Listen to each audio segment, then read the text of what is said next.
ইসরায়েলের ভেতরে ঢুকে তছনছ করল কারা? যে বাহিনীকে থামাতে বিলিয়ন ডলারের প্রযুক্তি, ড্রোন প্রতিরক্ষা আর অত্যাধুনিক নজরদারির ব্যবস্থা, সেই বাহিনীর সামনেই এবার নতুন চ্যালেঞ্জ। দক্ষিণ লেবাননের যুদ্ধক্ষেত্রে এমন এক হামলার ঘটনা ঘটেছে যা নতুন করে আলোচনায় এনেছে ড্রোন যুদ্ধের ভয়ঙ্কর বাস্তবতা।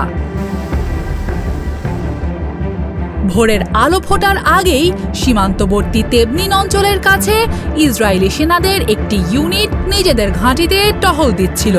সবকিছু ছিল স্বাভাবিক, কিন্তু কয়েক সেকেন্ডের মধ্যেই বদলে যায় পুরো দৃশ্যপট।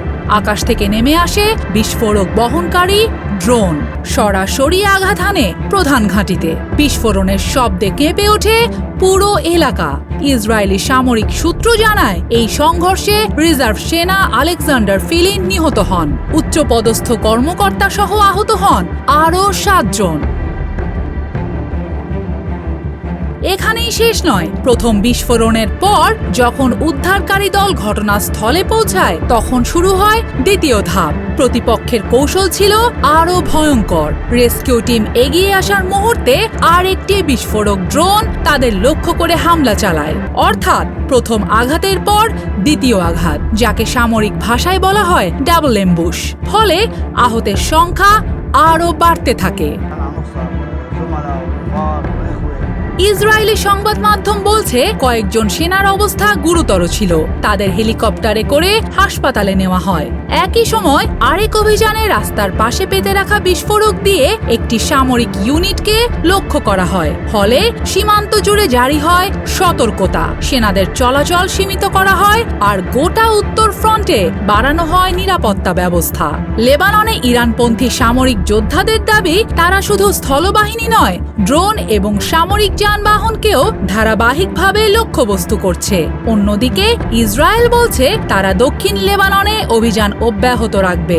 সীমান্তের হুমকি দূর না হওয়া পর্যন্ত সামরিক চাপ বজায় থাকবে। এদিকে যুদ্ধ থামাতে যুক্তরাষ্ট্র ও ইরানের মধ্যে নতুন সমঝোতার ঘোষণা এলেও সীমান্তে গোলাবর্ষণ, ড্রোন হামলা আর বিমান অভিযান থামেনি। চুক্তির পরও লেবাননে নতুন নতুন হামলার খবর আসছে। ফলে কূটনৈতিক প্রচেষ্টার কার্যকারিতা নিয়েও উঠছে প্রশ্ন। চলমান সংঘাতে সবচেয়ে বড় পরিবর্তন এনেছে কম খরচের বিস্ফোরক ড্রোন। এগুলো ছোট, রাডারে ধরা কঠিন, অনেক ক্ষেত্রে প্রচলিত প্রতিরক্ষা ব্যবস্থাকে ফাঁকি দিতে সক্ষম। ফলে যুদ্ধের ময়দানে তৈরি হচ্ছে নতুন সমীকরণ। একসময় মনে করা হতো শক্তিশালী বিমান, ট্যাঙ্ক আর ক্ষেপণাস্ত্রই যুদ্ধের ফল নির্ধারণ করে, কিন্তু এখন মাত্র কয়েকশো ডলারের একটি ড্রোন পুরো সামরিক পরিকল্পনা ভেঙে দিতে সক্ষম। দক্ষিণ লেবাননের এই হামলা সেই বাস্তবতাকেই আবার সামনে এনেছে। এখন দেখার পালা, যে ড্রোন আজ সীমান্তের সেনা ঘাঁটিতে আঘাত হানছে, আগামীকাল কি সেটিই বদলে দেবে মধ্যপ্রাচ্যের যুদ্ধচিত্র? সময়ের কাছেই আছে এর সঠিক জবাব।